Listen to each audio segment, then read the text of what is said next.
You ask Tiger to solve. This deals with linear equations with one unknown. The final result is y equals 4.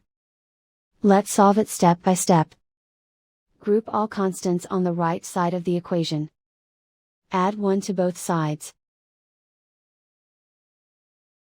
Simplify the arithmetic.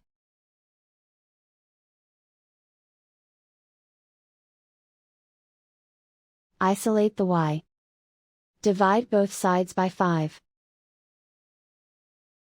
Simplify the fraction. Find the greatest common factor of the numerator and denominator.